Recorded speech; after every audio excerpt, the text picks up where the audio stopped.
Boa tarde a todos. É um prazer estar aqui. Agradeço à diretora Sana Final pelo convite, o Departamento de Educação de PID e a professora Jamilé pela apresentação e o professor Rick também, que tem me recebido muito bem na minha chegada hoje de manhã. O tema é um tema bastante provocativo, imagino, né? Sobretudo para a área de pedagogia, mas acho que é um pouco um meu posicionamento, né, como pesquisador.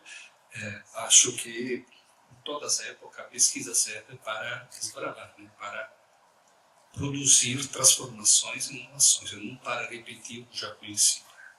Mas ainda na nossa época, nós estamos vivendo uma época extremamente particular, uma época de transformações disruptivas, seja a nível ambiental, seja a nível tecnológico, e agora, infelizmente, também a nível geopolítico. Nesse contexto, estamos navegando por mares desconhecidos, né? E, portanto, o único que podemos fazer é tentar interpretar o que não conhecemos e, paradoxalmente, é tentar dizer o que não sabemos. Então, um pouco nesse contexto que se enquadra a minha apresentação de hoje, e espero que no diálogo, exatamente para ser temáticas muito novas, a qual estamos todos começando a dar, acho que no diálogo a gente pode avançar mais e construir junto, né, algumas outras definições que não estão previstas na minha apresentação. Para estar em uma universidade de tecnologia, obviamente, eu não vou me adentrar muito nos aspectos técnicos, acho que você já conhece esses aspectos, mas podemos retomar junto depois. O objetivo é mais apresentar um contexto e o significado, né? As premissas, como coloquei no título, para superar a ideia de escola, né? A ideia de uma educação apenas entre humanos, a paideia, como nós chamamos os gregos. Ou seja, pensar que hoje a nossa função seja formar indivíduos e cidadãos. Num contexto de mudanças climáticas extremas, e num contexto, como veremos, de agentes não humanos, é necessário nos afastar desse paradigma, que é o paradigma grego e europeu, ocidental, e buscar outros horizontes, né? Outras perspectivas, né? E a minha função aqui é tentar delinear algumas delas. Bom, vou propor 3 temas, né? Tentar de fazer cada um em 10 minutos, mais ou menos, 15 minutos, para não tediá-los muito. O primeiro tema é o protagonismo dos não-humanos e a crise da episteme da separação. O segundo é os ambientes tecnológicos e os ecossistemas digitais, no qual tentarei delinear um pouco a minha ideia de ecossistemas digitais. E o terceiro são a ciberinteligência e a conexão com os não-humanos, onde tentaremos pensar algumas pistas para entender também a formação para além da perspectiva subjetiva, da perspectiva individual, da perspectiva antropomórfica.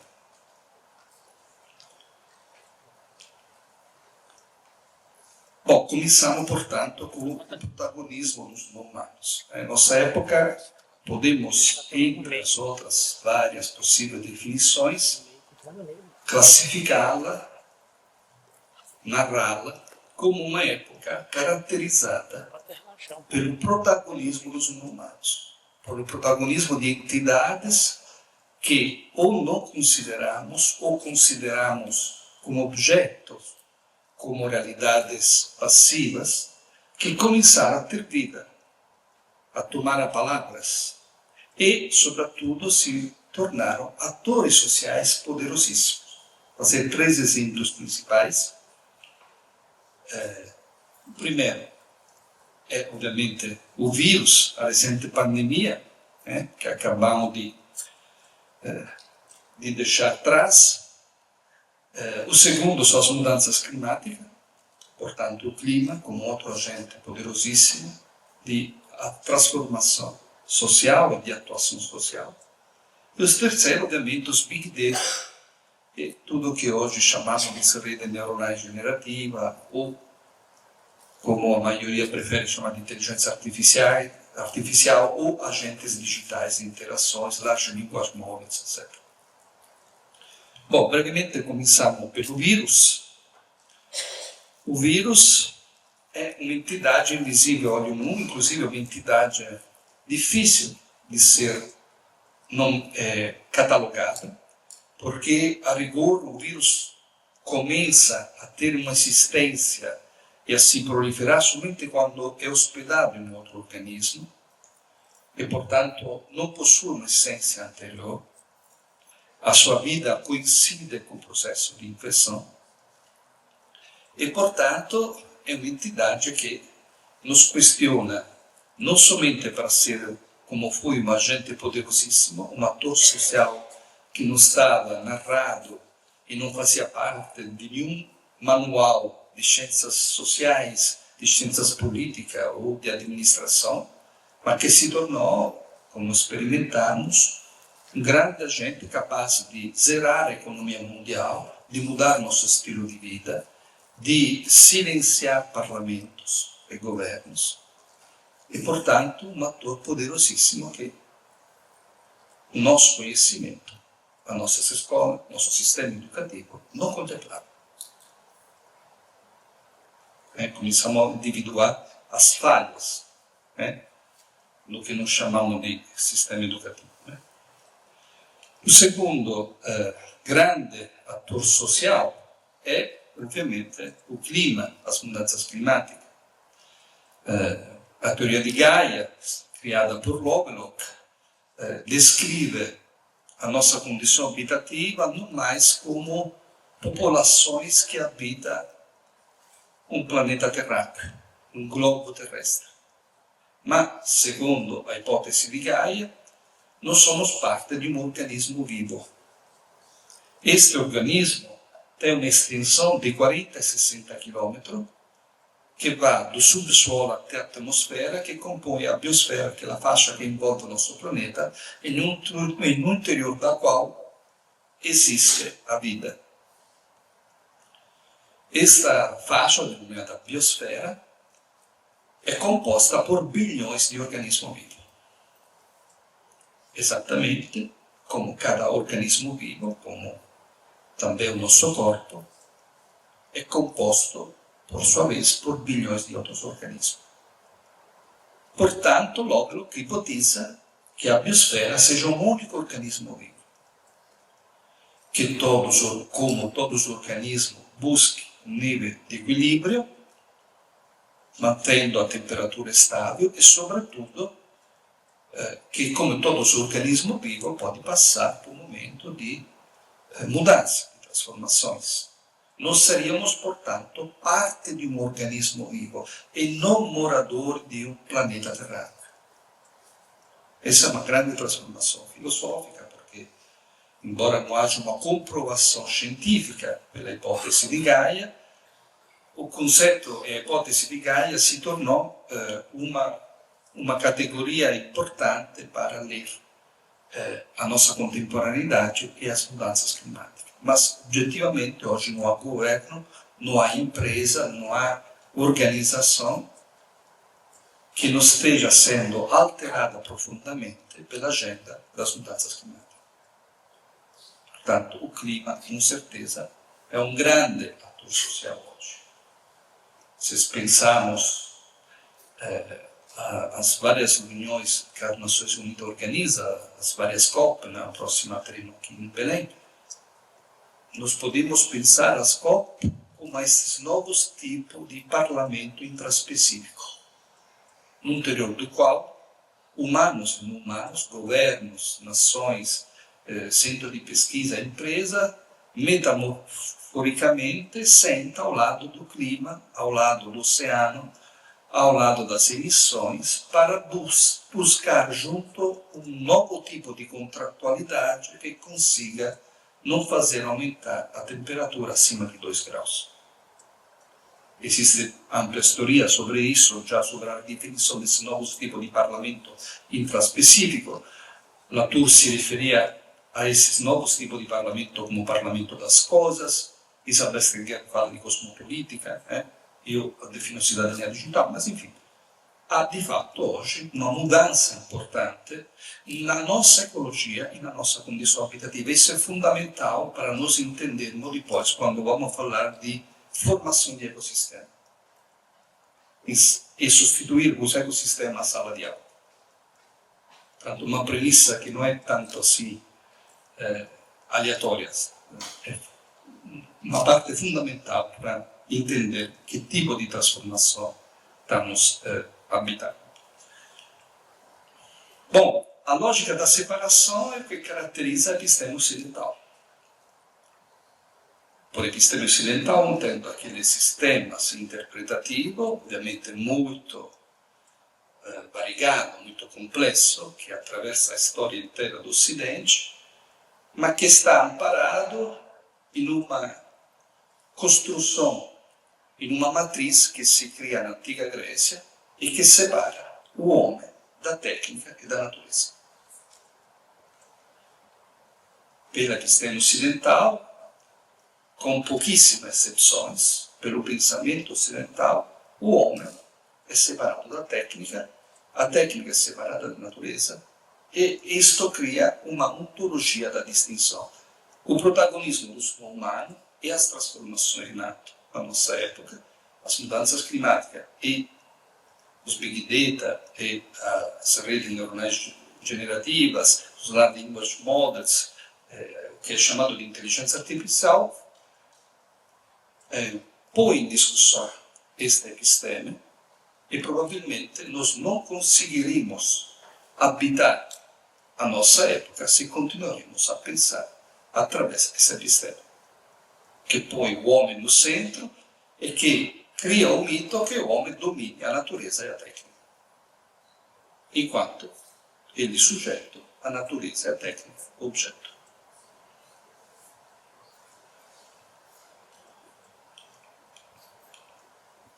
Alguns meses atrás, esta é uma foto de São Paulo. Não sei se vocês lembram desse acontecimento, mas as queimadas da Amazônia chegaram até a cidade de São Paulo. E todos nós respiramos, por diversos dias, a cinza da floresta amazônica. E aí se tornou mais visível entender que a floresta amazônica, a floresta pluvial tropical, a maior biodiversidade do planeta, não está apenas no estado da Amazônia, da Acre, no Peru, isto é, em um espaço geográfico. Mas a respiramos. Nesse momento, respirávamos a cinza, mas todos os dias nós respiramos o oxigênio que a Amazônia produz. Através da fotossíntese, através do complexo processo que cria os rios voadores, descoberto pelo professor Antônio Nobre, a chuva que chega até aqui, a chuva que chega até o extremo sul da Argentina e o tipo de circulação de ar que chega até o oceano é formado por esses rios voadores que são o resultado da transpiração das plantas, da evaporação de parte da água que cria estas nuvens que são transferidas para todos os lugares. Então, se nós respiramos o oxigênio produzido para a Amazônia não está em um lugar, a Amazônia está nos meus pulmões. E aqui, na lógica de Gaia, entramos já em uma lógica que não dá mais para pensar as separações.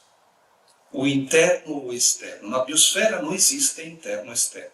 não há como jogar o lixo fora na biosfera, porque o lixo vai se transformar, vai se tornar, vai atingir a falda aquífera, vai se tornar chão, e isso vai nos retornar em termos de água, de alimento, e portanto o estamos mais uma vez introjetando. A lógica recursiva, como chamamos. Bom, além do clima, outra grande transformações, ovviamente, são a evolução da conectividade, os Big Data aqui, brevemente, as várias evoluções da conectividade, da Web 1.0 até a datificação, que mostram a expansão do processo de conectividade. Isto é, assim, hoje nós podemos pensar o que é a história da internet, nós podemos definir-la primeiro como um processo de expansão de redes. Uma primeira rede, a Web 1.0, collegava o computador, a Web 2.0 da banda larga começou a conectar dados, pessoas, criando as redes sociais e dispositivos de conectividade, dispositivo móvel Wi-Fi. Depois a internet das coisas começou a produzir uma grande quantidade de dados feita pelo etiquetamento de superfícies que começaram a permitir que objetos, materiais de qualquer tipo, pudessem, via onda rádio, transmitir informações na internet. Isso gerou uma grande quantidade de dados que gerou os Big Data, que são dados doados, portanto não são dados produzidos por humanos, na sua grande maioria são dados produzidos por sensores, por satélite de forma automatizada, e tudo isso é hoje o oceano interior do qual se desenvolve o machine learning, o deep learning, large language models, etc. Agora, a internet social, a internet das coisas, a internet dos dados não são redes separadas, mas são conectadas de forma que a rede de rede é chamada de Internet of Everything. Nos últimos anos, por satélite e sensor, também se começou a produzir, a conectar ecossistemas internos, biodiversidade. A Amazônia tem torres que recebem continuamente informações e data sobre quantidade, temperatura, quantidade de chuva, estado de saúde da copa das árvores, etc, etc. Tudo o que nós sabemos sobre o clima vem de Big Data. A equipe de cientistas analisa continuamente e atualiza e monitora continuamente a pegada ecológica da espécie humana, mas sobretudo o estado de saúde da água, dos corais, da temperatura da água do oceano, o tamanho das camadas de gelo. Então, uma primeira definição da história da evolução da conectividade é que nós estamos em um processo de expansão de redes. O humano está se conectando, e veio se conectando nos últimos 30 anos, a toda a biodiversidade. As matérias, a inorgânico, as plantas, as florestas, ao clima. Um segundo significado é incremento, portanto, da conectividade.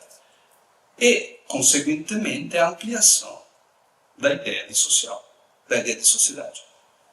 A nossa sociedade não se parece hoje mais com a polis, com as cidades, com Atenas, com a cidade da antiga Grécia. A nossa sociedade hoje é uma sociedade hiper complexa. Como acabei de dizer, o clima, os vírus, Big Data são parte do nosso mundo. E, portanto, uma das grandes desafios da nossa época é exatamente repensar a morfologia da nossa sociedade, a partir do pressuposto que o nosso social é mais composto apenas por humanos. E não apenas por vírus, porque habitamos um planeta infeto, como diz Don Arway, mas porque também as mudanças climáticas, eventos climáticos de grande porte, que infelizmente são recorrentes em todas as cidades do mundo, e que serão cada vez mais poderosos, com capacidade destrutiva cada vez maior, como nos diz os estudiosos do clima, como nos diz a ciência. E também pelo fato que também algoritmos, Big Data, agentes digitais se tornaram também nossos interlocutores. E junto com eles tomamos decisões. E todos esses agentes são capazes de modificar o nosso comportamento. Mas já atuaram uma grande alteração porque modificaram as condições da vida. Nós não pensamos mais como indivíduo perante um território. mas entre nosso território, além do clima e de várias entidades, há dispositivo, há data, há circuitos que nos permitem de interagir de outra maneira com o território. Isso fazemos todo dia quando nos procuramos, desde informações climáticas no nosso smartphone, desde como está o trânsito, qual é a melhor forma para chegar mais rapidamente onde devemos ir.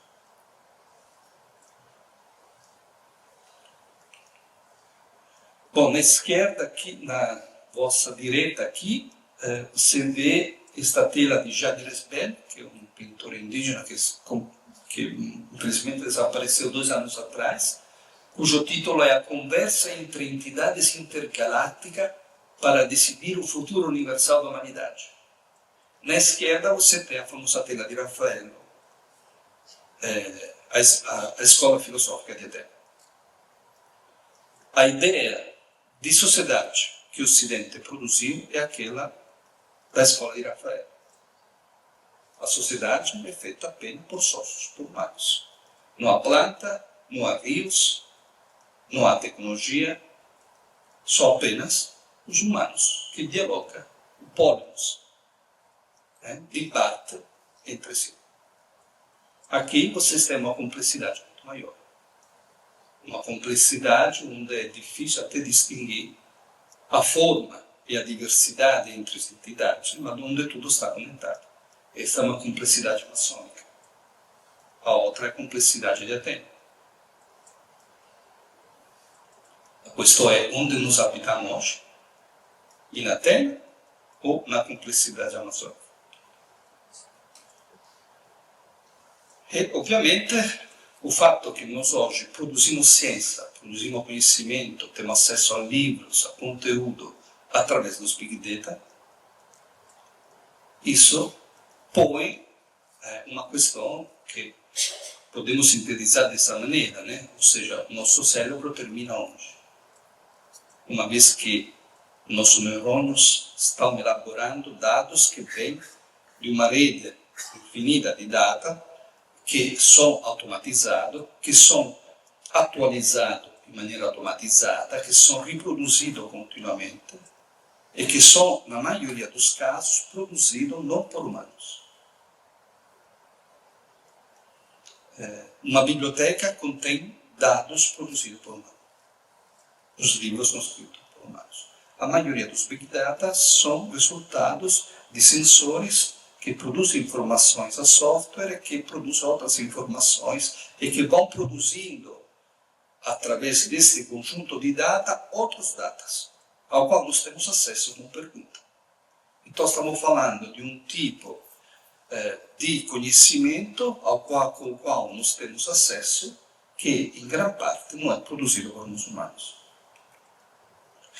Bom, vamos agora entrar na segunda questão, que é os ambientes tecnológicos e ecossistemas digitais.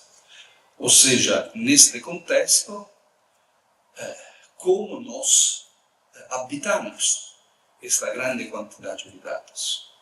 E aqui, pela minha pesquisa, pelos meus estudos, a primeira observação a fazer é que nós devemos nos libertar da ideia de técnica que o Ocidente produziu. A ideia de técnica no Ocidente está ligada à concepção, em um primeiro momento, à concepção aristotélica, a distinção entre episteme e tecne, e desde os antigos gregos, no Ocidente, a técnica é um instrumento externo que utilizamos para modificar a natureza. Obviamente, com o passar dos tempos, nós temos um debate enorme sobre a questão da técnica. Mas como dirá Heidegger, em plena era atômica, antes da Segunda Guerra Atômica e logo depois, o Ocidente não conseguiu elaborar um pensamento apropriado para entender a complexidade da relação entre humano e técnica. Nós continuamos ainda hoje em plena era de Big Data, isto é, em plena era de construção de redes neuronais transorgânicas, continuamos a pensar a técnica como de forma instrumental e, sobretudo, como uma realidade extensiva. Ou seja, como algo que é externo a nós. E isso, ovviamente, é um dos limites principais que nos não permite de repensar a nossa ideia de educação, o nosso formato da educação e as nossas interações cotidianas, contínuas, nossas conexões com Big Data, com tecnologia. Então, me parece isso um elemento fundamental, porque se nós continuarmos a utilizar a palavra técnica ou a palavra natureza, nós não conseguiremos entender a complexidade que estamos vivendo. Porque, inevitavelmente, a palavra técnica, a palavra natureza, reproduz um pensamento que vai reproduzir o que já foi elaborado e que não serve para entender esse novo tipo de complexidade. O Yu, nesse texto que foi traduzido aqui no Brasil, Tecnodiversidade, filósofo chinês, mas que mora na Alemanha, ele diz exatamente isso, que é necessário repensar e redescobrir as tecnodiversidades e repensar uma perspectiva de cosmotécnica, ou seja, sair da ideia que a técnica, como a Europa a entendeu, como o Ocidente a pensou, seja um universal. A mesma coisa pode se dizer do conceito do humano ou do conceito de natureza. Entre o Yanomami, aqui, população da Amazônia do Brasil, a palavra natureza não existe. Ele habita o mundo sem natureza. A palavra natureza foi criada pelos gregos, physis. E para os gregos, para os primeiros filósofos pré-socráticos, os filósofos da natureza, a natureza era algo que precisava ser observado e da qual se originavam todas as coisas. O arqué, o princípio primeiro. Esta ideia de natureza ainda hoje é o nosso parâmetro, não a nossa matriz, o nosso paradigma, assim como a ideia de técnica. É necessário, portanto, entender como a nossa interação hoje com Big Data, com dispositivos, software, com Large Language Model, agentes vários, não é uma relação técnica. Não é uma relação tecnológica como o Ocidente a produzido. Como pensar e descrever esta outra relação? Na minha pesquisa, eu falo de tecnologia do habitat. A ideia da tecnologia do habitat está no livro Paisagem Post-Urbana, que é um livro de 2009, mas basicamente pensa que a interação com o meio ambiente passa pelas tecnologias. E, portanto, nós não podemos entender nem o meio ambiente, o que nós chamamos de meio ambiente, nem o humano e nem a técnica de maneira isolada. Mas o humano, a tecnologia e o meio ambiente são uma ecologia que se modifica reciprocamente. Portanto, no livro eu defino 3 grandes épocas da tecnologia de habitat: a época da escritura, a época da eletricidade e a época do digital. Então, a tecnologia do habitat é uma ecologia onde a minha condição habitativa é o resultado de interação com a tecnologia e com o território. Os exemplos são o telescópio de Galileu. Galileu tem acesso a um outro universo através de um instrumento dela, que ele direciona para o céu. A ideia do universo, a condição habitativa da espécie humana será modificada pelo telescópio.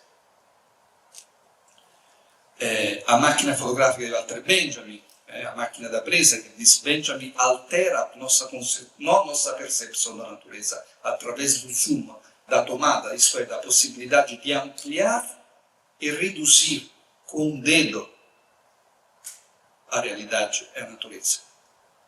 Mas ele diz, cria uma nova natureza. E o telégrafo sem fio de Marconi também, que azzera a distância, que torna possível a globalização, o mercado global e uma nova época da humanidade no qual é possível se comunicar à distância entre um continente e outro. Essas tecnologias não são a serviço apenas do sujeito, não são instrumento que utilizamos para, mas altera a condição habitativa do humano.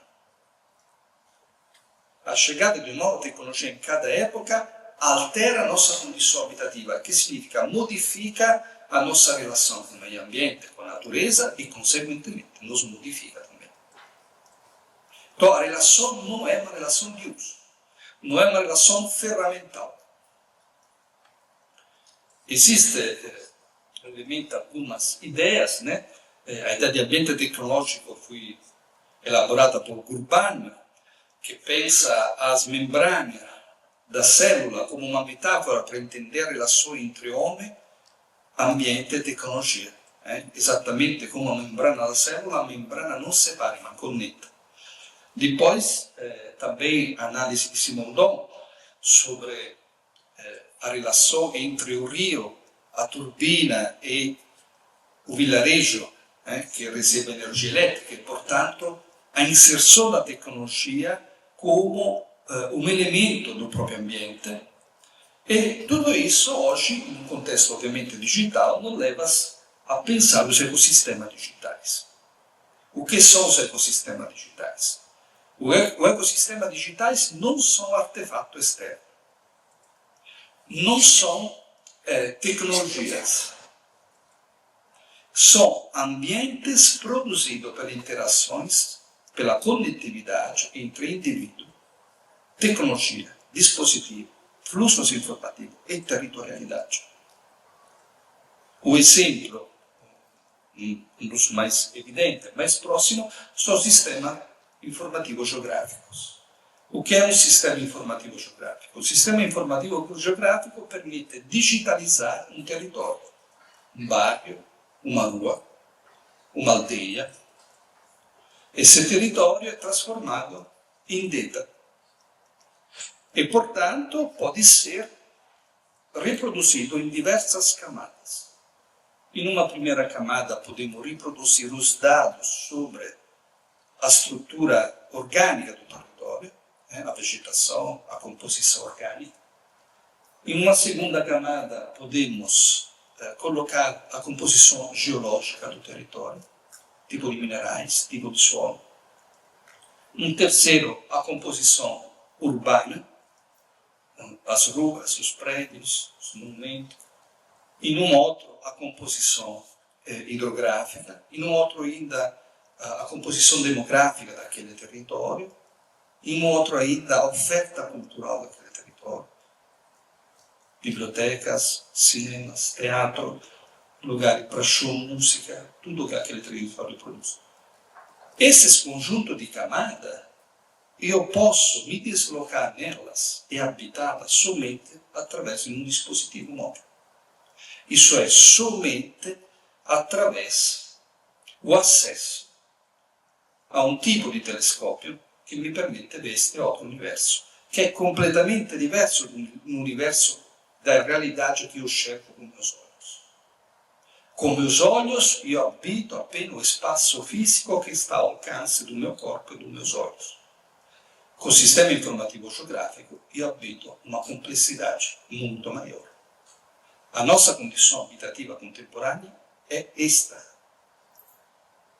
Nós habitamos infogeografias, ecossistemas conectáveis.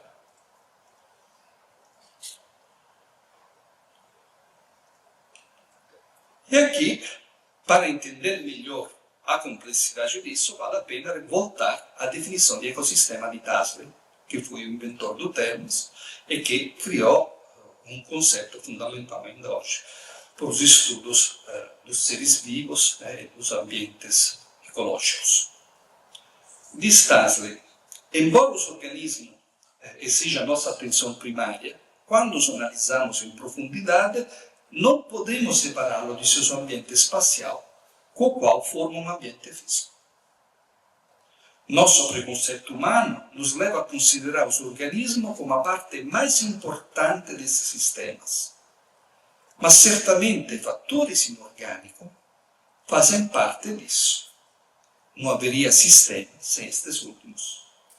Há uma troca intensa e constante, não apenas entre organismos, mas também entre orgânicos e inorgânicos. Quando pensamos à formação, quando pensamos à sala de aula, devemos lembrar dessa situação do TASA. Ou seja, cada aluno, cada professor é orgânico e inorgânico. Não somos apenas seres biológicos. Nunca o fomos.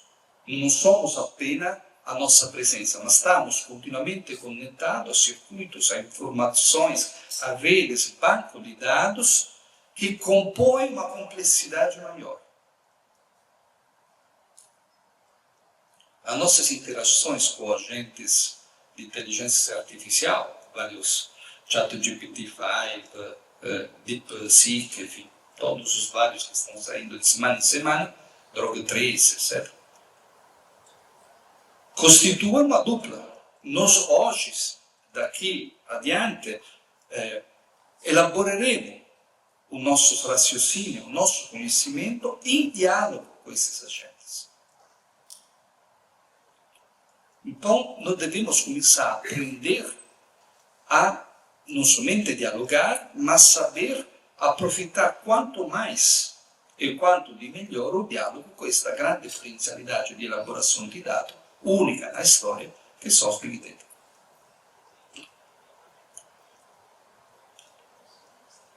Portanto, a natureza digitalizada é distinta da natureza que fala aos olhos.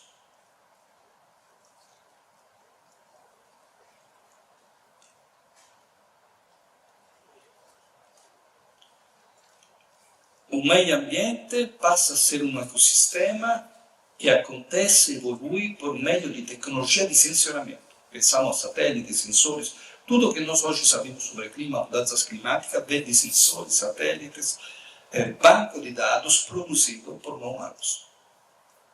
O meio ambiente não é algo externo que medimos por meio de sensores. Sensores e ambiente tornam-se uma coisa só. A programabilidade que inserimos nos ambientes através da presença de sensori, código e inteligência maquínica passa a fazer parte desta nova ecologia. As tecnologias de sensoramento são constitutivas do sentido do mundo contemporâneo. Voltamos a não separação entre humano, técnico e natureza.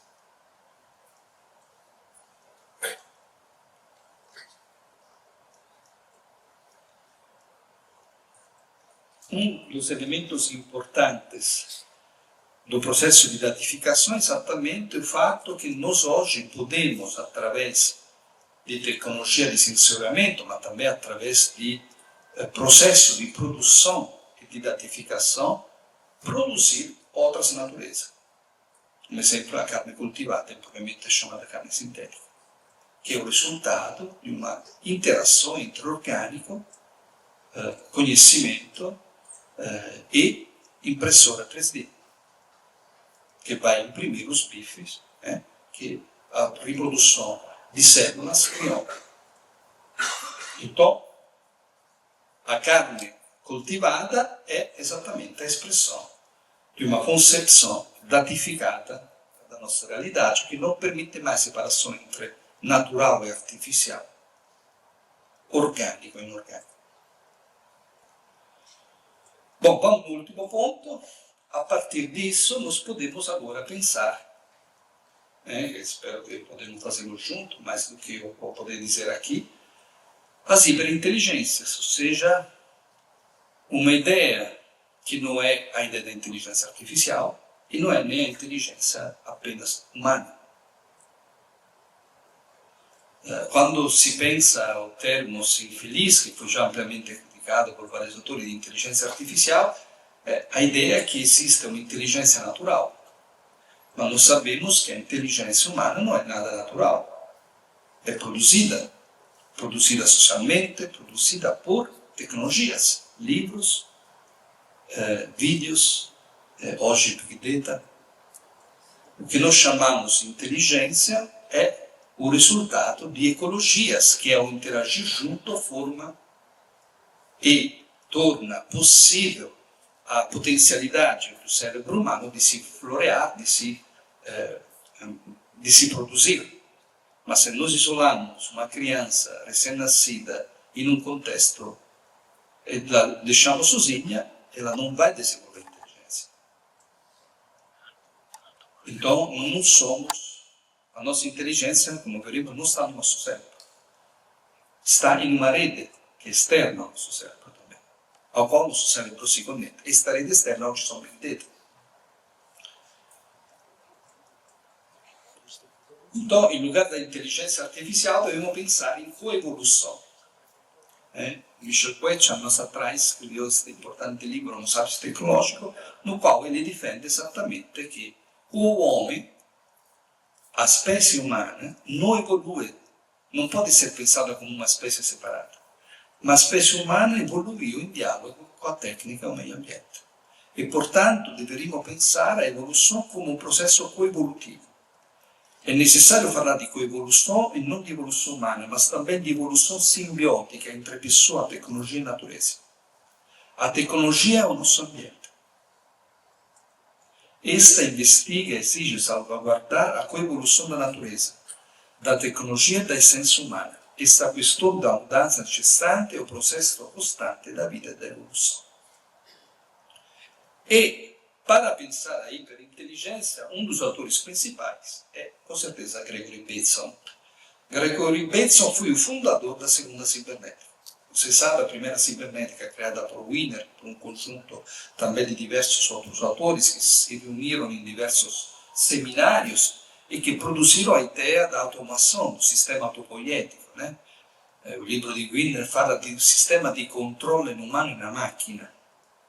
E, portanto, produziram uma ideia de um sistema que não somente é sujeito ao controle humano, mas que é capaz de aprender e, portanto, ter na sua capacidade comunicativa uma dimensão autopoiética, capaz, portanto, de responder a input externo. Gregory Bateson e outros autores criam uma segunda cibernética, em alternativa àquela de Wiener. Nesta segunda cibernética, o conceito fundamental é o conceito de mente. Observa Gregory Bateson, Wiener não está fora dos circuitos que ele criou. Ele é parte do circuito. E esse circuito não termina nas relações comunicativas de diversos fluxos de energia e informações entre as máquinas, mas está inserido em um ambiente também. E, portanto, Bateson cria o conceito de mente. A mente não é a mente humana, não é a mente da tecnologia, do sistema máquina, não é a mente ambiente, mas é a conexão das três. Muitas vezes debate-se sobre o argumento se uma máquina seja capaz de pensar. A risposta é não. O que pensa é um circuito complexo, que também contém um computador, um homem e um ambiente. Da mesma forma, podemos nos perguntar se um cérebro seja capaz de pensar. A resposta seria novamente não. O que pensa é um cérebro dentro de um homem que faz parte de um sistema que inclui um ambiente. E hoje diríamos que inclui tecnologia.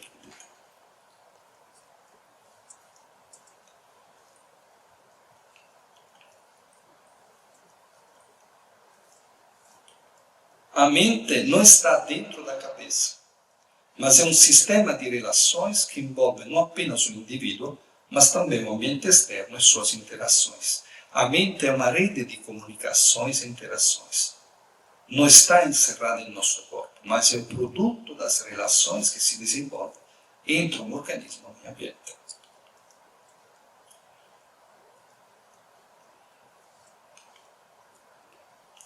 Uma mente é um agregado de partes e componentes que interagem. A interação entre as partes das mentes é ativada pela diferença. O processo mental requer energia colateral. A locomotiva do brinquedo pode se tornar parte desse sistema mental que inclui a criança que brinca com ela. A galáxia pode se tornar parte do sistema mental que inclui o astrônomo e seu telescópio. As partes são úteis apenas em combinação. Então, quando nós falamos de formação hoje, devemos, do meu ponto de vista, abordar a necessidade de produzir mentes e não de formar indivíduos, cidadãos, como diria Don Arwe, populações. Mas devemos construir aliança entre humanos e humanos, produzindo ecossistemas e formando ecossistemas complexos. Porque os nossos alunos, como aconteceu recentemente no Rio Grande do Sul, como vai acontecer, infelizmente continuará acontecendo, não vão poder ir na sala de aula, porque a sala de aula está embaixo d'água. Ou no caso da Amazônia, não vão conseguir chegar na sala de aula porque o rio secou.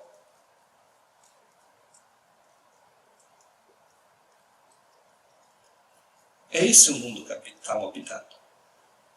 Não adianta, tem vários tipos de negacionismo, né?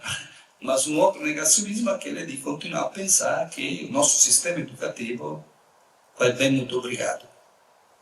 Aí eu que sempre cito a famosa frase do Ayrton Krenak, que o sistema educativo escolástico, universitário, cria doutores em destruição da natureza. Então, como isso obviamente, quando falo isso, falo primeiramente para mim, é como me colocando dentro da minha profissão, como professor, como pesquisador, somos chamados a, pelo menos, se haverá tempo ainda, né, a tentar de reinventar o que significa educação. Porque provavelmente tudo o que nós chamamos de educação, formação, inteligência, até agora, nos levanta as dúvidas que seja burrice, no sentido biológico. Ou seja, o nosso sistema inteligente, a nossa formação não é adaptativa. Ou seja, não cria as condições para as próximas gerações continuar a encontrar as condições idôneas para habitar o nosso planeta. A formação não está fora disso. Não é apenas culpa dos grandes grupos econômicos, do sistema financeiro, com certeza, mas nós formamos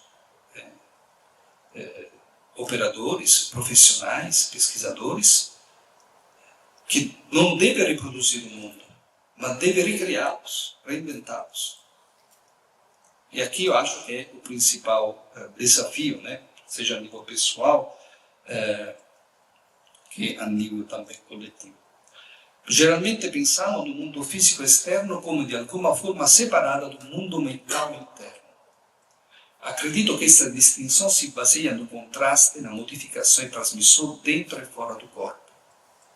O mundo mental, a mente, o mundo do processamento de informações não é delimitado pela epiderme. Obviamente existem muitos canais de informação fora da epiderme. Esses canais e as mensagens que eles carregam devem ser consideradas parte do sistema mental. Se a nossa sala de aula não são conectadas com Big Data, nós não estamos fazendo nosso dever, que é aquela de criar mentes e ecossistemas capazes de ser mais inteligente que o símbolo indivíduo, capaz de aprender e de reaprender continuamente sem a dependência de um professor, sem a dependência de alguém, mas em maneira autônoma, em maneira adulta. Então, nosso desafio é desescolarizar o ensino. Porque o conceito de desescolarização foi um conceito muito importante nos anos 70, 80. Ivan Illich, né, entre os outros, criaram esse conceito e que pensaram um sistema educativo que não fosse aquele escolástico, no qual os indivíduos são trazidos em uma sala fechada, detido nessa sala, exposto a informações por parte do professor. Hoje nós temos muitos tipos de professores.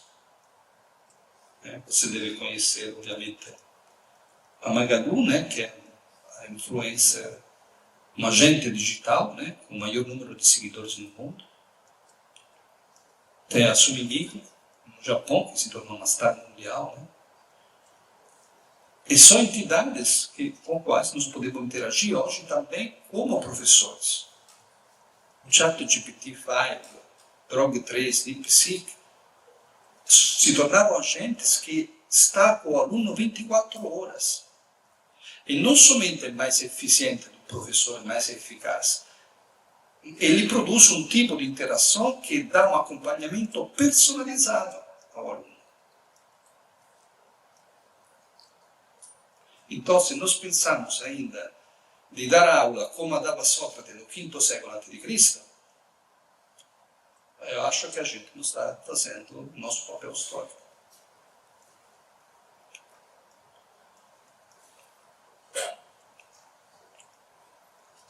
Esta dimensão da conectividade é a dimensão ligada àquela que Don Harvey chama de simpoiese, que é o contrário da autopoiese. Não há nada de autopoiético em Gaia, na biosfera. Nenhum sistema tecnológico é autopoiético. Nenhuma tecnologia é astensiva, isto é, completamente automatizada. É automatizada, mas esta automatização se insere num ambiente no qual existem pessoas, existe biodiversidade, do qual ela depende. Até para produzir um sistema automatizado. A definição de Florida da tecnologia de terceira geração. Tecnologia de primeira geração é o humano que cria uma tecnologia para modificar a natureza. Tecnologia de segunda geração, a máquina a vapor, o humano cria uma tecnologia que altera uma terceira tecnologia. Tanto é humano, técnica. A tecnologia de terceira geração é uma tecnologia que produz uma informação que é transmitida a uma outra tecnologia que a transmite a uma terceira tecnologia. Isto é, tecnologia extensiva, sem intervenção humana. Um sensor dá uma informação ao software que o transforma em comando e que vai modificar a trajetória de um satélite. Não tem humano nesse processo. Mas esse satélite age em uma geografia, parte da qual é composta também pelo sistema da biosfera. Este satélite é produzido com minerais e com um tipo de materiais que são ligados à biodiversidade. Então, mesmo se não há uma intervenção direta nesse processo humano, ou geográfico, ou ambiental, estamos ainda dentro de um ambiente. E, portanto, não há autopoiese, mas sempre simpoiese. Nada é autocriado, nada é verdadeiramente autopoiético. Os habitantes da Terra nunca estão sozinhos. Simpoiese é a palavra mais apropriada para descrever sistema histórico complexo. E aqui um dos exemplos, nós estamos trabalhando junto ao Centro de Pesquisa GPDU, aqui da Unicinos, perto de Porto Alegre. Nós acabamos ganhando o edital FAPERJ, e nós estamos pensando a criação de uma plataforma de formação que ponha em prática esta visão que eu tentei sintetizar hoje aqui brevemente. Ou seja, que forme ecossistema, não indivíduos, não alunos, mas que forme ecossistema conectado. Estamos exatamente neste dia, o professor Rica também participou de algumas reuniões, estamos exatamente pensando a como criar um ecossistema no interior do qual cada indivíduo é imediatamente conectado ao seu território, passa a interagir, a produzir esse território através da tecnologia e tem não apenas acesso a um banco de dados, mas muda a sua condição habitativa. Eu acho que a utopia da formação contemporânea seja exatamente produzir a alteração da condição habitativa. e produzir ecossistemas inteligentes, no sentido biológico. Pela biologia, um sistema inteligente, um organismo inteligente, é um organismo que sabe sair do seu nível de equilíbrio e sabe se adaptar a um nível de equilíbrio outro com mais facilidade. Os organismos mais elásticos são aqueles que sabem se adaptar mais e que terão, portanto, mais chance de sobreviver ao longo do tempo, adaptando-se a novas condições. Os fungos, as bactérias são os grandes seres mais evoluídos deste ponto de vista. As plantas também, as plantas. Eu acho que a formação deve começar a produzir ecossistemas inteligentes. Ou seja, ambientes digitalizados, conectados, datificados, capazes de permitir um habitat muito mais complexo e de formar os ambientes, e dentro dos ambientes todos os seus membros, os diversos agentes, incluindo os humanos, a forma de conectividades e a forma de convivências inteligentes. Tem um exemplo que eu queria mostrar no final, que é um tipo de digitalização do ambiente que realizaram em Chicago, que se chama Ray of Think, mas você pode encontrar facilmente com o nome, tem vários vídeos no YouTube, talvez não seja necessário passar para deixar mais tempo para o nosso diálogo, mas que mostra exatamente como prefeitura, universidades, comunidade de bairro, empresas se juntaram e criaram uma forma de datificação de um território amplo da cidade, incluindo os parques, a biodiversidade, a água, os animais que habitam esses bosques, para criar uma comunidade estendida. Eu acho que, e aqui veremos como plataforma como a gente conseguirá produzir isso, mas é um primeiro desafio concreto de criar, de fato, ecossistemas que possam dar oportunidade a todos os seres, não apenas os humanos, obviamente não apenas os seus membros humanos, de habitar um mundo mais conectado e menos centrado no mito da supremacia da espécie humana sobre as demais. Termino por aqui e fico à disposição para podermos dialogar. Muito obrigado.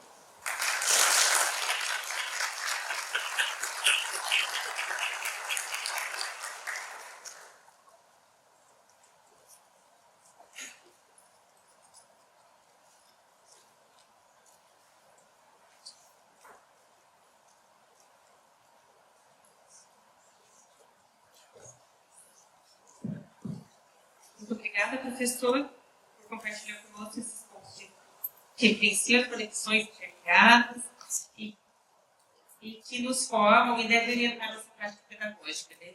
Agora eu convido vocês para as perguntas, reflexões.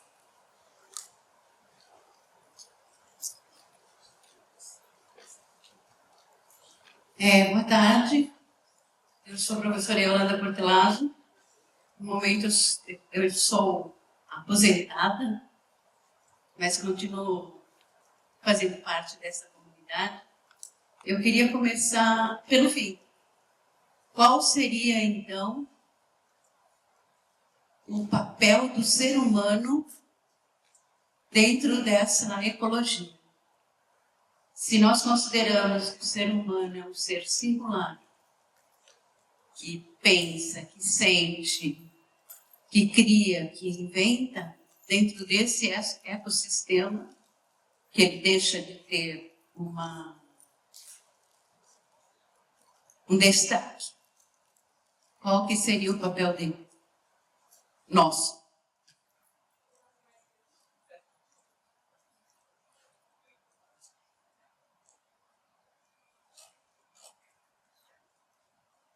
Boa tarde, professor. Obrigado por estar aqui com a gente e das importantes reflexões. Né?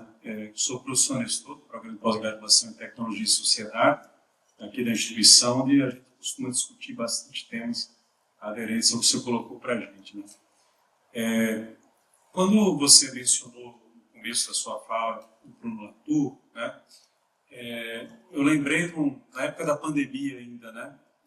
Uma mesa redonda virtual que ele fez com o grupo do professor Eduardo Ribeiro de Castro, lá da UFRJ, né?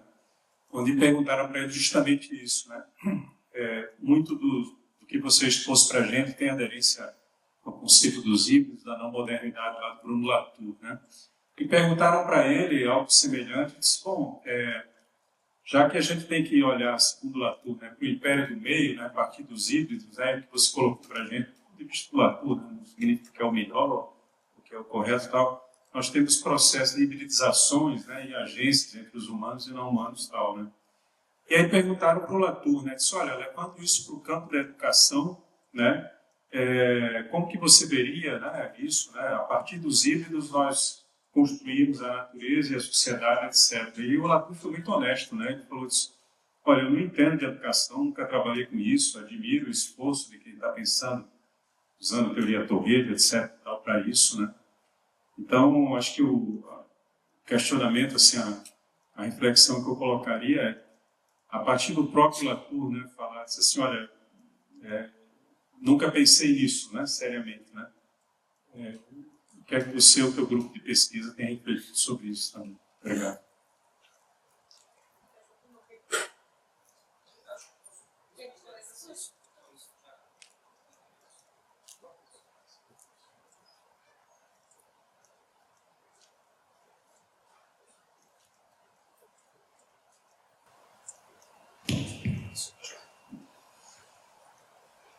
As duas perguntas vou tentar responder junto, porque tem tudo a ver com uma foto.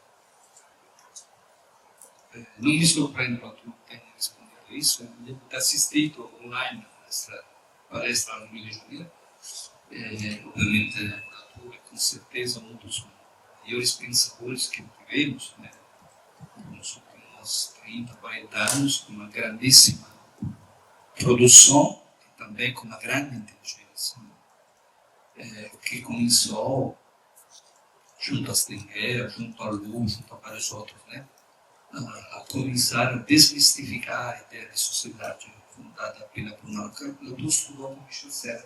Michel Serres foi professor do Latour, se vê completamente. O outro aluno do Latour, do Michel Serres, foi Terreiro. Foi para outro lado. Mas eu acho que a resposta do Latour teria sido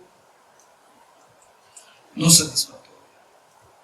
Porque, seja no Parlamento das Costas, e seja em política da natureza, Latour não contempla a tecnologia como um agente, a tecnologia digital, como um agente atuante dentro da dimensão formativa ou da dimensão também de produção de conteúdo. Ele fala sempre em porta-vozes na política da natureza, ou seja, ele diz, a natureza é uma agente, mas a natureza não fala. Quem fala para ele é o cientista, é o ambientalista, que vai levar as instâncias da floresta, do rio, para a plenária, para o parlamento. A lógica dele é muito parlamentar. O mesmo nome é parlamento das coisas, não é um atraso. Então, ele, ao meu modo de ver, não está completamente fora do sistema educativo antropomórfico. Porque o elemento que nós temos, eu comentei brevemente, mas estava lá na slide, o discurso da atualização. Antes existia o mundo, agora existe a atualização. O que significa? Significa que a intervenção dos agentes, dos big data, dos sensores, de grande quantidade de dados, não é apenas relatar. Os sensores altera, porque produz um outro tipo de dinamismo dado da capacidade e a velocidade de processamento dos dados. É igual ao telescópio de Galileu, se dá acesso a um outro tipo de natureza. Portanto, os Big Data hoje dá a nossa possibilidade de ter acesso a uma outra inteligência, a um outro tipo de inteligência, que vai a modificar a nossa rede neuronal. Já está modificada. Como a escritura, como a tipografia, as páginas sobre a escola de Toronto, Macho Macho, que escreveu sobre essa passagem da realidade da escrita, e com isso criou o homem tipográfico no final. Isso é um outro tipo de espécie, que se apropria do mundo através da leitura. Nós hoje interagimos, não nos apropriamos, nós não interpretamos o mundo, nós modificamos e conectamos o mundo por meio do Big Data. E os Big Data têm um processamento que vai alterar a nossa forma de pensar o que é conhecimento e o que é inteligência. Por isso falei de mente. Porque o que nós hoje devemos definir é o que é conhecimento, obviamente, no contexto do Big Data, e o que é inteligência. Conhecimento porque nós fomos treinados pela escola dos Big Data, né, os livros, a tipografia, a entender que conhecer significava memorizar e saber responder a quesitos, perguntas, sobre coisas. Hoje, um agente digital responde com clica qualquer tipo de pergunta com mais propriedade que qualquer indivíduo poderia fazer. Então, faz sentido ainda formar alunos capazes de responder. Para aluno a saber produzir perguntas. E, sobretudo, a saber, depois, lidar com a hipercomplexidade de dados para produzir inovação. Então, a questão da formação não é a questão do híbrido. É muito mais que isso. Os Big Data alteram o que nós entendemos por conhecimento, o que nós entendemos por inteligência e, consequentemente, o que nós entendemos por formação. Então, estamos em um novo paradigma. Não vejo nada de mais obsoleto, de mais antigo, de mais conservador hoje que uma sala de aula. A segunda coisa seria um parlamento. Mas aí entramos em outro debate. Mas assim, são estruturas que herdamos do mundo que não existe mais e já não existe mais. E, sobretudo, este mundo hoje não está pondo em risco para não conseguirmos desenvolver inteligências adaptativas. A espécie Sapiens hoje descobriu de não ser mais adaptativa. Ou pelo menos parte da espécie Sapiens, obviamente, né? Aquela parte que está poluindo, destruindo, como Moore e vários autores muito bem e de maneira muito sábia critica o conceito de antropoceno. Não é toda a espécie humana. É uma parte específica, mas dentro da qual estamos nós, com certeza. O Brasil é entre os terceiros ou os 4 países mais poluidores do mundo a nível pro capita. Dos 5 mais poluidores, 3 são dos BRICS. Outro Estados Unidos e Japão. Então, nesse contexto, o papel do humano é um papel não de sujeito. Não é o sujeito que age sobre o objeto. Não há mais sujeito-objeto. E em um ecossistema conectado, há agentes. E, obviamente, como todos os agentes, é ao mesmo tempo dirigido pela rede, né? Mas também tem um poder de agência sobre a rede. Então, é tirar a centralidade do humano, inseri-lo em um ecossistema que é de informações, mas também de ambiente, biodiversidade, nos conectarmos a mundos que pelo menos do ponto de vista do desenvolvimento industrial para frente, tentamos colocar afastado em reserva, né, a natureza, a biodiversidade, etc., e reconectarmos a um mundo que não é mais um mundo urbano, que não é mais um mundo da modernidade, um mundo da indústria, um mundo do progresso, tudo aqueles que aprendemos, que vivemos, né, por tantas décadas. Esse mundo está chegando ao fim. Já vemos amplos sinais que não é reproduzível. Não é reproduzível.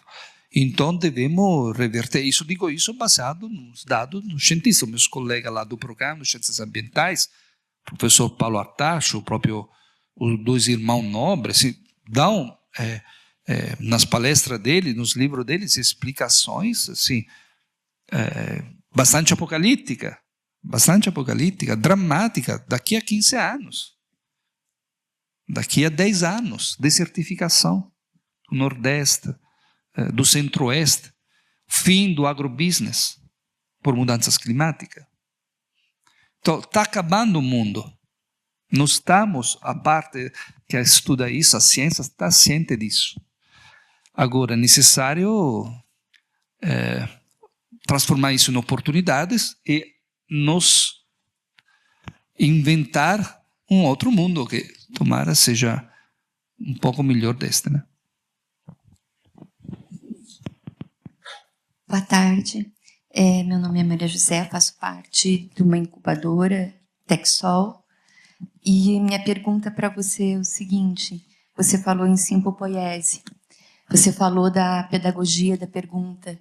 Eu queria saber de você o que Paulo Freire pode contribuir para que esse novo ambiente que você falou seja um ambiente horizontal, de uma construção de um conhecimento de base. Você falou de um projeto junto com a comunidade.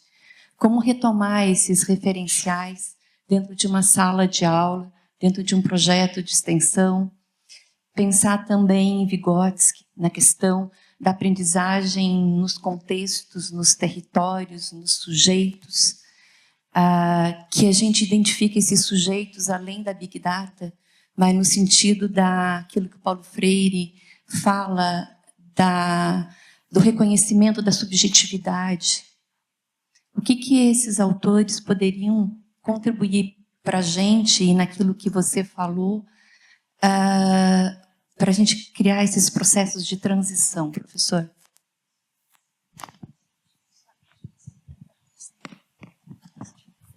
Professora, assim, só estendendo um pouquinho, a minha curiosidade é o seguinte: essa maneira de ver, essa criação, também tem, a partir de alguma idade, nós estamos aqui falando de universidade ou dos pequenininhos? Como é que se estenderia, né? Essa perspectiva, né, ligando com a ideia dela, né? Num cenário de crianças ou de formação, de comecinho, a sala de aula também seria um lugar inóspito do começo, não na universidade. Eu falo assim, de diferentes idades. Se essa perspectiva, como é que ela vê? Como é que a gente poderia fazer isso? A minha curiosidade. Eu sou Elizabeth Pazello, sou do Departamento de Línguas e Letras. Tá bom? Eu não sou experto em educação, então, portanto, acho que mais quem trabalha com esses autores que deve ver quantos pode contribuir ou não, mas eu quero, dado que continuamente quando falo em ambiente de educação aparece a pergunta, né, sobre Paulo Freire, assim, eu sempre esclareço uma postura, que é a minha postura, mas que acho que deve ser a postura do pesquisador. Não devemos pensar que os autores, os grandes autores, como Paulo Freire foi um grande autor do passado, sejam deuses. Ou seja, o que eu falei aqui hoje, daqui a 5 anos, provavelmente é obsoleto. Imaginamos daqui a 100 anos, 80 anos. Então, nós não podemos ter uma postura, como podemos dizer, de idolatria perante um autor. O autor, como todos nós, é um pesquisador. Em algumas coisas pode servir, em outras não. Porque produzia a sua obra em uma outra época. Porque qual é o perigo? O perigo é que se nós obstinamos a nos abraçar dois autores, independentemente de quem for, e a querer ler a nossa época, obrigar a encaixar a complexidade da nossa época, lida através das lentes do escrito daquele autor, qualquer que for, nós estamos atuando um processo de simplificação, de superficialidade, de banalização da nossa realidade. Porque nenhum de nós pode prever o futuro. O trabalho do pesquisador não é prever o futuro. Então, a minha primeira resposta é que tudo o que eu falei hoje é o contrário de Paulo Freire. É o contrário da perspectiva pedagógica. Por quê? A pedagogia de Paulo Freire é greca. É fundada na episteme ocidental. É horizontal, é direcionada ao oprimido, é revolucionária, tudo bem.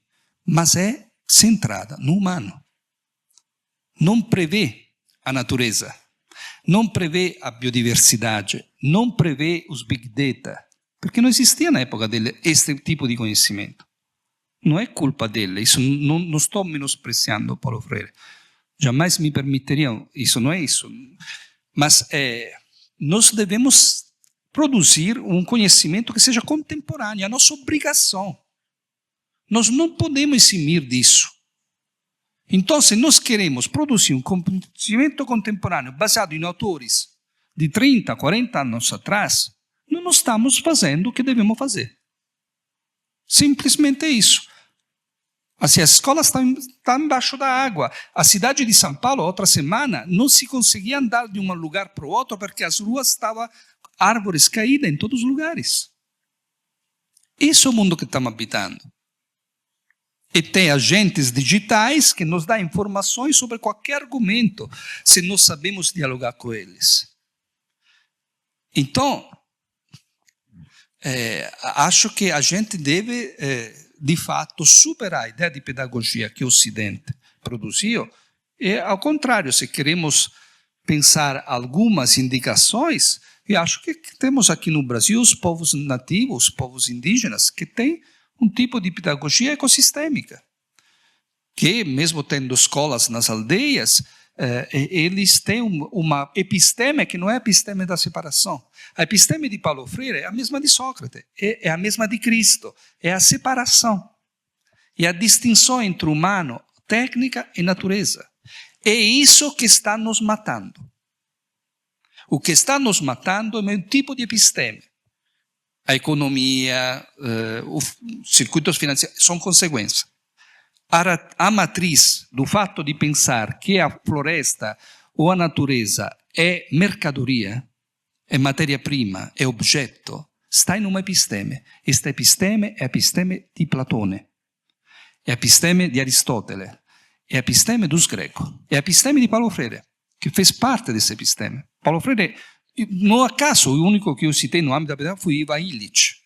Porque Ivan Illich fala de desescolarização. Paulo Freire nunca falou de desescolarização. Para ele, a escola é importante. Ivan Illich diz que a escola é uma prisão.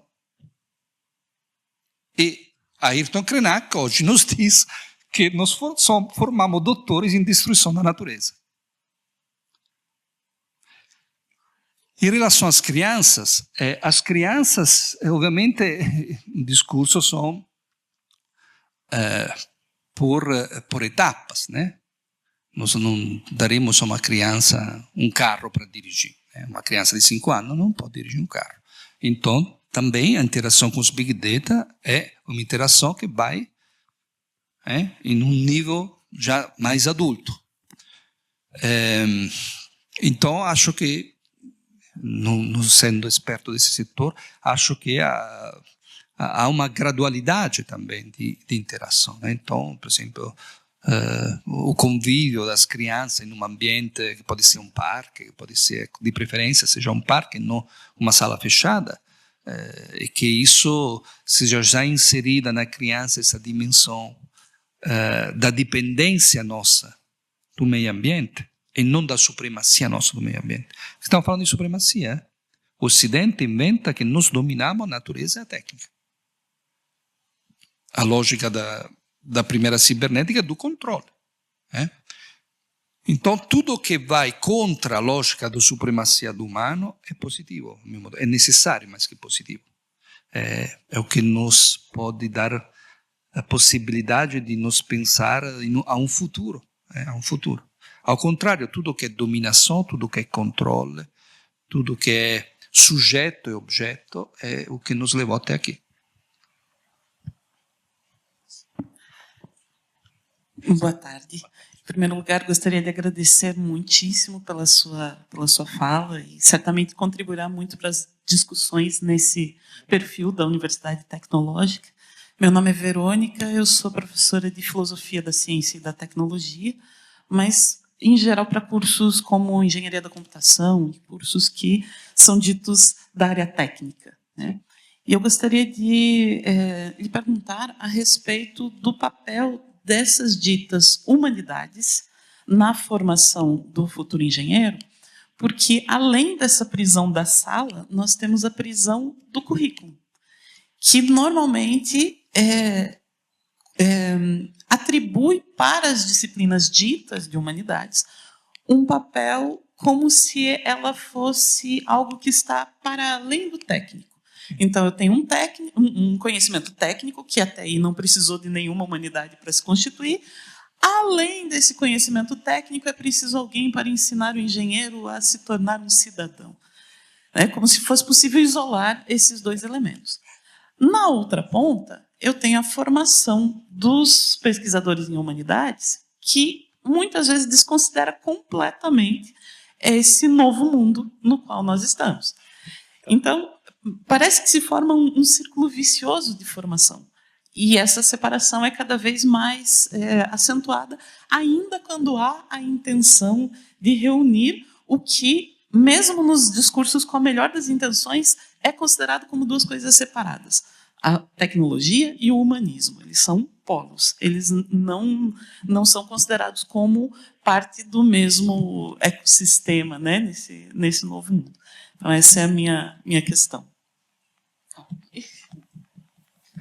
Boa tarde, professor. Boa tarde. Eu quero seguir na esteira aqui da professora.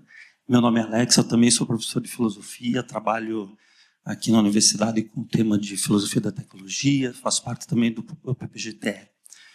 Quero agradecer a sua fala e ouvindo ela, eu fiquei muito instigado e contente, num certo sentido, porque eu tive uma impressão, assim,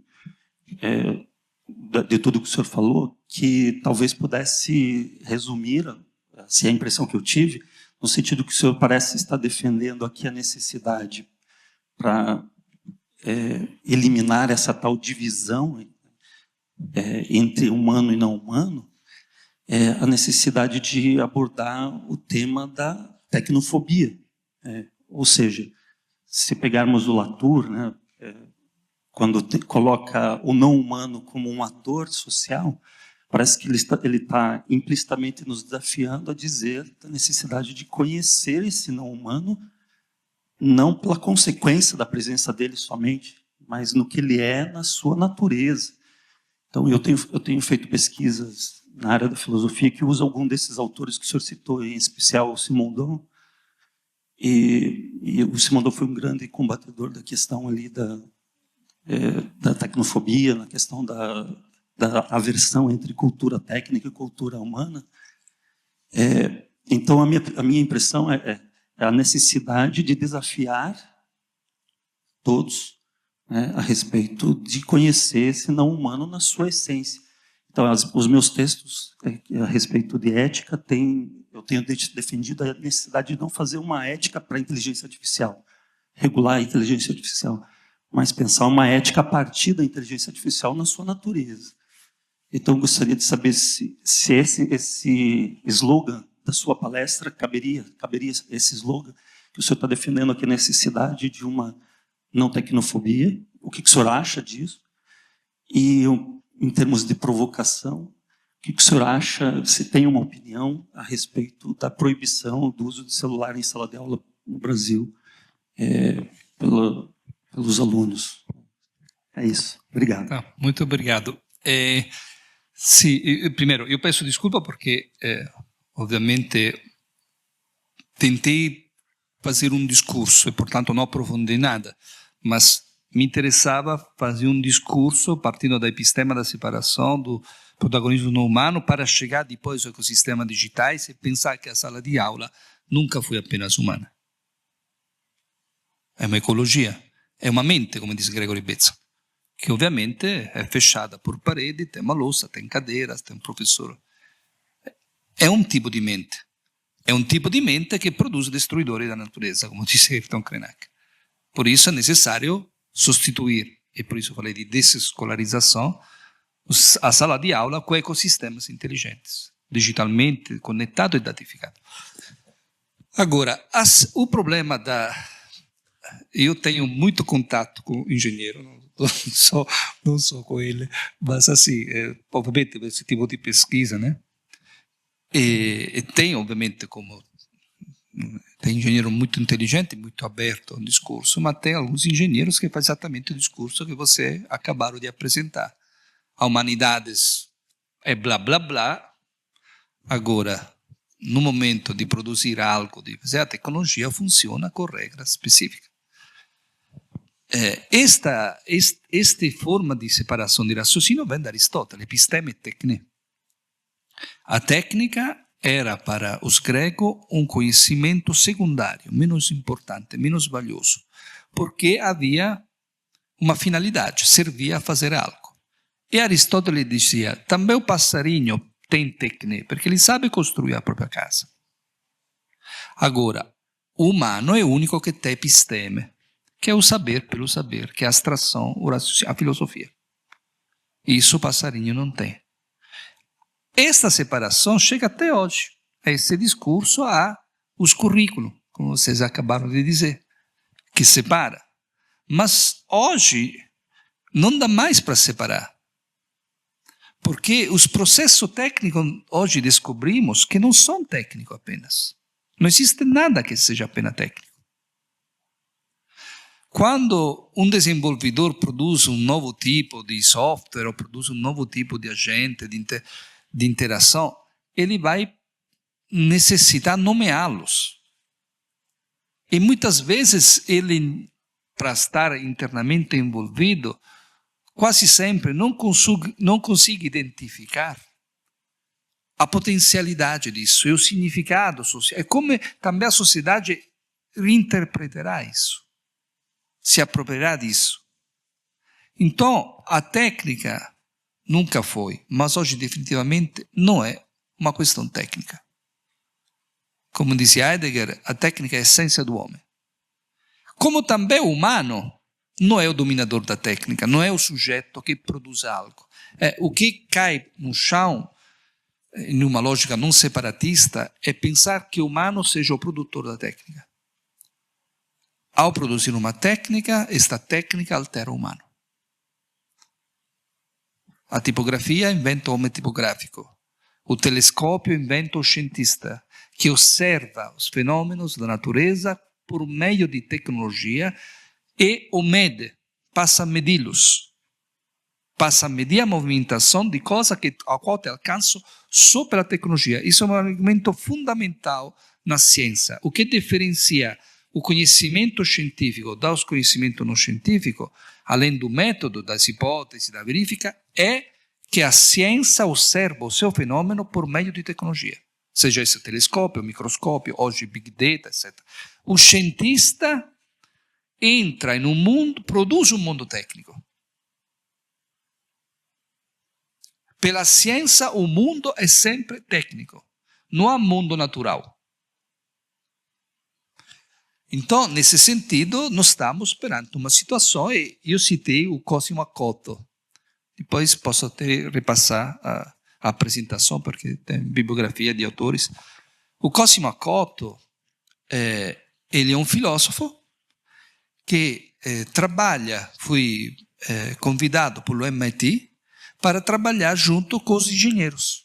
O MIT hoje está realizando essa prática dado o caráter disruptivo do tipo de inovações que estão sendo produzidas a nível tecnológico, o MIT contrata pesquisadores, filósofos, che in dialogo com os engenheiros primeiros entendam o que os engenheiros estão fazendo e que o engenheiro explique para ele o que eles estão fazendo e ele explique para os engenheiros o que isso pode significar. No mundo dos Big Data não há mais como separar as disciplinas. No mundo das mudanças climáticas não há mais como separar disciplinas. Claro, ninguém pode saber tudo e, portanto, há especificidade.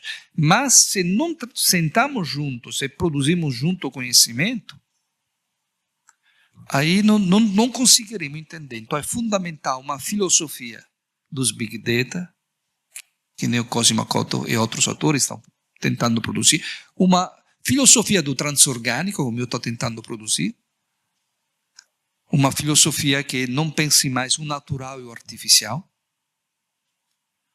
É necessário, porque nós devemos nomear um mundo novo. E se não temos as palavras para nomear este mundo novo, aí você tem, por exemplo, internet das coisas, inteligência artificial.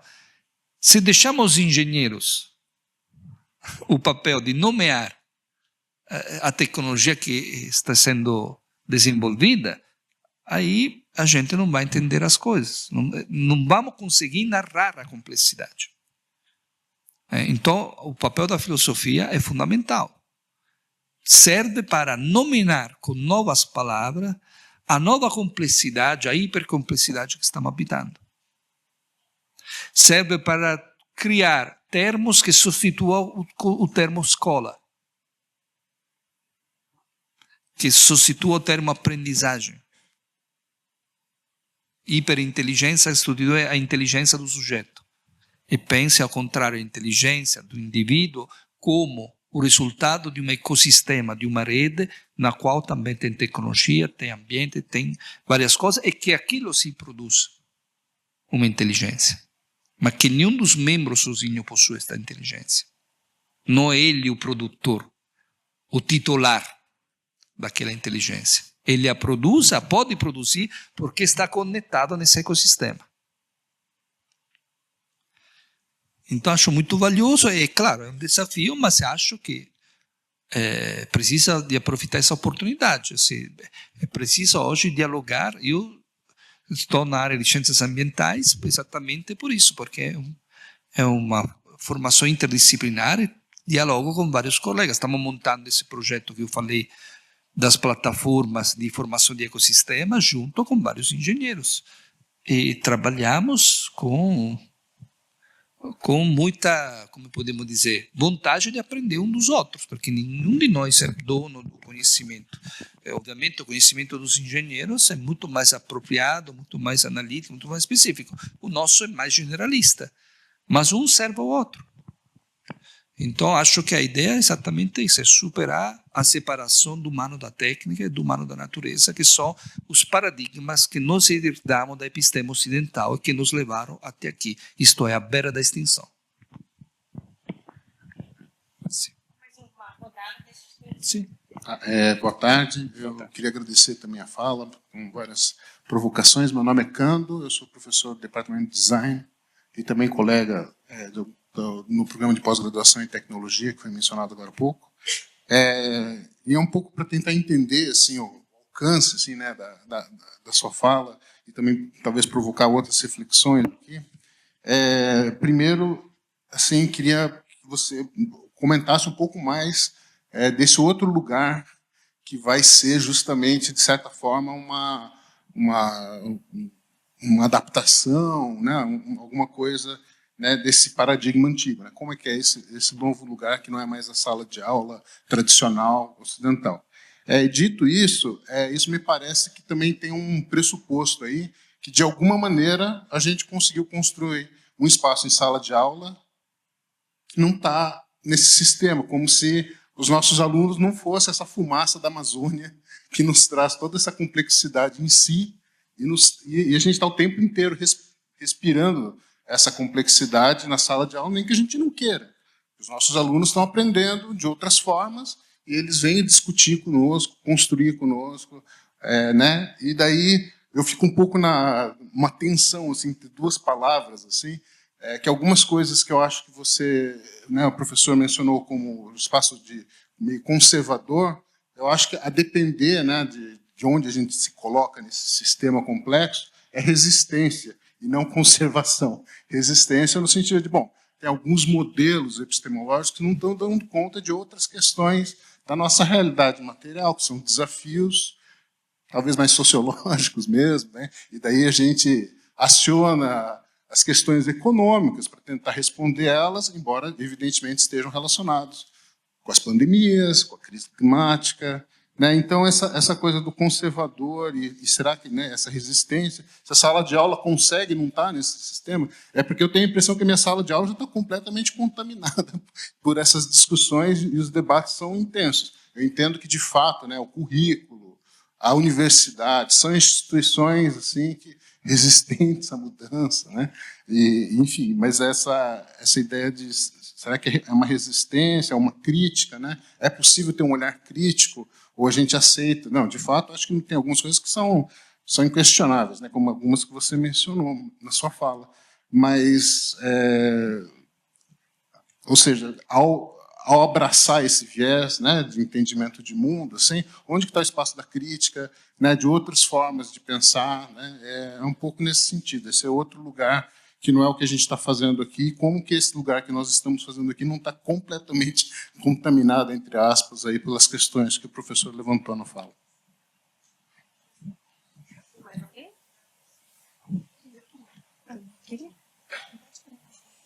Vamos fazer as 3? Daí a gente... Sim, claro. Boa tarde, Silvia Amélia Bim, Departamento Acadêmico de Informática. Professor Máximo, muito obrigada pela sua fala, muito provocadora, me sinto contemplada. Em 2002, eu quis dar uma aula de boas-vindas numa praça, na cidade onde eu trabalhava, e eu fui alertada de que seria perigoso se acontecesse algo com os estudantes já adultos da universidade. Então, estou muito aqui animada, que há uma tendência de mudança. Entretanto, como mudar, né? Acho que estou na linha do questionamento do professor anterior.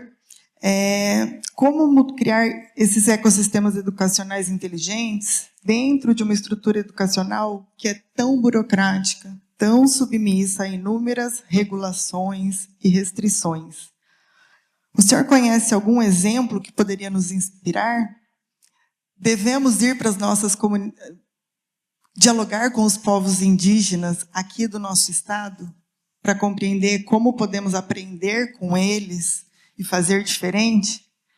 E como que essa infraestrutura vai aceitar que eu trabalhe com a Jamile e com um outro professor e com a professora do design, sendo que a gente tem uma carga horária para cumprir, um currículo para cumprir? Nos dê uma luz.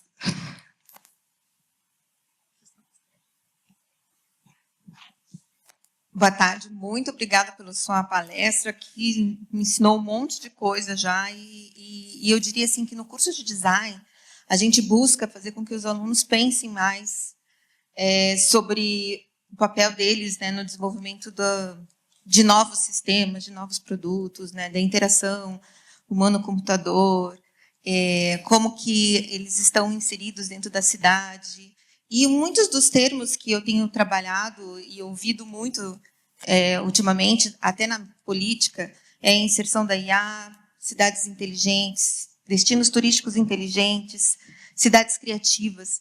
Então, eu gostaria que você desse uma pincelada nesses termos que estão sendo até usados como modismo, talvez, mas que realmente são propostas de melhoria para a vida das pessoas, só que eu tenho percebido que ela é muito ligada à política.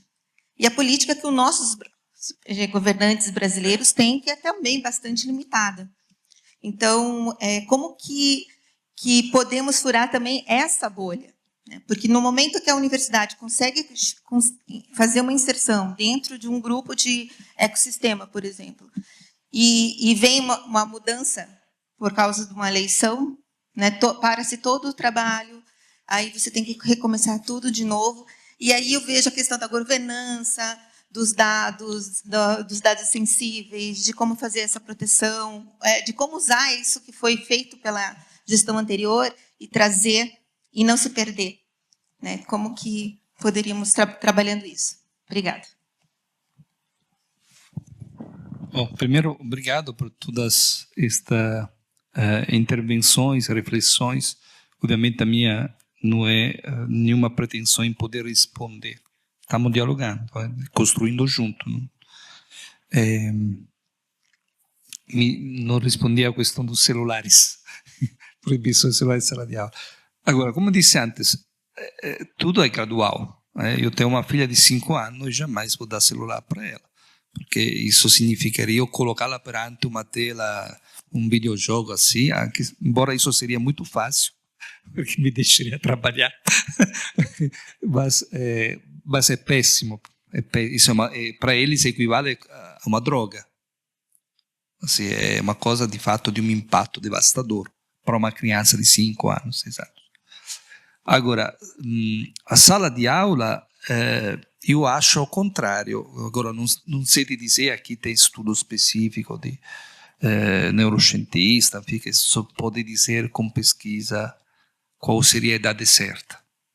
Mas eu acho que a escola hoje, e esta é uma demonstração que o sistema educativo não é reformável. Eu não acredito que nós podemos melhorar a escola, o sistema curricular, as universidades.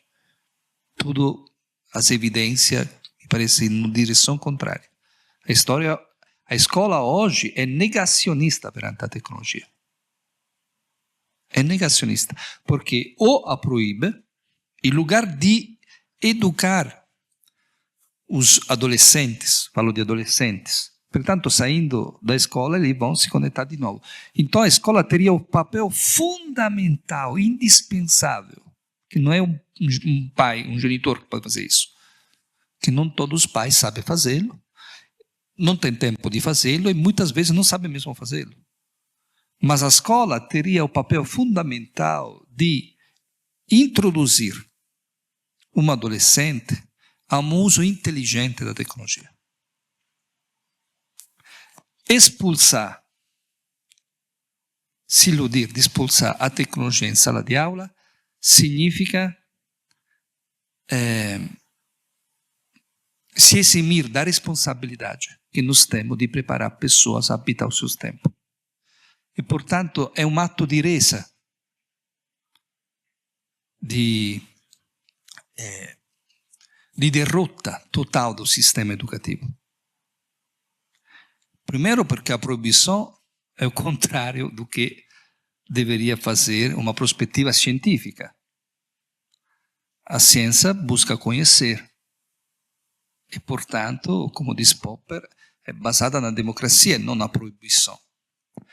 Segundo, ao contrário, seria o único lugar onde o nosso adolescente poderia, por exemplo, aprender a dialogar com inteligência artificial para fazer pesquisa, para melhorar na matemática, para conhecer melhor a geografia, a história. Porque tanto saindo da escola, eles vão ter de novo a conexão.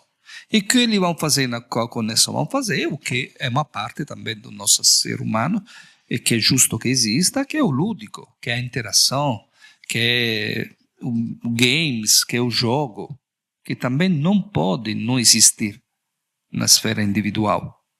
Mas eles perderam a chance de poder saber e de poder aprender que um dispositivo hoje, ter na mão um dispositivo, um smartphone, significa estar conectado a todo o conhecimento que a história da espécie humana produziu. E quando falo conhecimento, falo da arte, ter acesso a todas as pinturas, toda a escultura que existe no mundo, música. Então, em lugar da escola entrar no dispositivo e dizer, tem também isso, olha o que você pode fazer. A escola simplesmente decidiu, vamos resistir. A resistência e o conservadorismo são sinônimos. São sinônimos. Nós não podemos resistir à mudança. Não podemos resistir à técnica. Porque esses são agentes de transformações. como não podemos resistir à evolução, à morte, nós estamos em um dinamismo que ou aprendemos a surfar ou seremos substituídos. Então, nesse sentido, agora, a outra questão era sobre a relação, como aprender. Assim, com certeza, aqui no Brasil, nós temos o grande privilégio e a grande oportunidade de poder interagir ainda com povos não ocidentais, que têm ainda na sua sabedoria, no seu tipo de conhecimento, que obviamente é diferente do conhecimento científico, do conhecimento nosso, mas que é igualmente valioso, tem outras qualidades, né? Não cabe a comparação. Mas nós podemos aprender com eles esta episteme conetiva. Com certeza, isso é uma coisa, é um percurso que nos dá um privilégio, eu diria também um distintivo no mundo. Um pedagogo brasileiro deveria ser um portador de uma outra ideia de escola,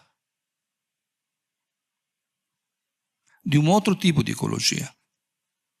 Não em sala de aula, porque entre as várias componentes que formam o Brasil, junto com ela, a europeia, tem também a pedagogia ou a forma de aprendizagem dos povos afro-brasileiros, dos povos indígenas, dos povos ribeirinhos, que são povos que têm uma sabedoria que, pelo menos, é ecológica. Ou seja, que educa as crianças a saber distinguir, conhecer e habitar a complexidade de um ecossistema, como aquele de uma floresta, de um rio, etc. E isto nós devemos saber repassar às nossas crianças. Entra tantas outras coisas, método científico e outras coisas. Mas, com certeza, acho que isso é um desafio, é uma saída que nós temos que outros povos não têm. Quando eu dou palestra fora do Brasil, assim, sempre me põe essa questão, porque o imaginário sobre o Brasil fora é um imaginário muito ligado, mas ainda hoje, mas sempre foi, à grande biodiversidade, porque o Brasil é o país com a maior biodiversidade do mundo. Então, acho que nós temos também a responsabilidade e o dever de transferir no debate internacional uma concepção outra sobre a pedagogia, sobre a técnica, sobre a não-natureza. Porque, de fato, o Brasil tem uma peculiaridade perante a Europa, ou perante outros contextos que tem outros tipos de peculiaridade. Não estou entrando numa lógica de definir que é melhor ou pior, né? Mas de especificidade. Eu acho que daqui para frente, inevitavelmente, o Brasil tem a possibilidade de produzir uma outra narrativa no mundo, que é uma narrativa ecológica e tecnológica. Eu estou me esforçando no meu pequeno âmbito, mas acho que vai surgir e isso é inevitável. Inevitável. Se as mudanças climáticas não nos deixarão ainda tempo para fazer essas mudanças, né? Mas nesse momento assim me sinto eu não vejo que possibilidade alguma na reforma do sistema escolar. Conheço a mim, conheço meus colegas, conheço o que é a ideia de escola, de universidade, são considerados universais e não são universais. Os indígenas têm outros tipos de universidades que servem a fazer outras coisas e não servem a fazer outras coisas. Então, não estou dizendo que devemos nos tornar indígenas, isso não, jamais, até que seria impossível. Mas questionar o que nós achamos até agora conhecimento, formação, educação, inteligência. Acho que a nossa época nos obriga a questionar isso. Bom, obrigada, professor. Obrigada a todos que participaram. Nós estamos aqui chegando a 2 horas já de palestra. Eu agradeço a todos que estão aqui. A lista de presença tem vários QR Codes ali fora. Na mesa eu não consegui colocar aqui, mas todos conseguem ter acesso ali fora. Tá bom? Então, nós agradecemos. Muito obrigada. Obrigado a todos.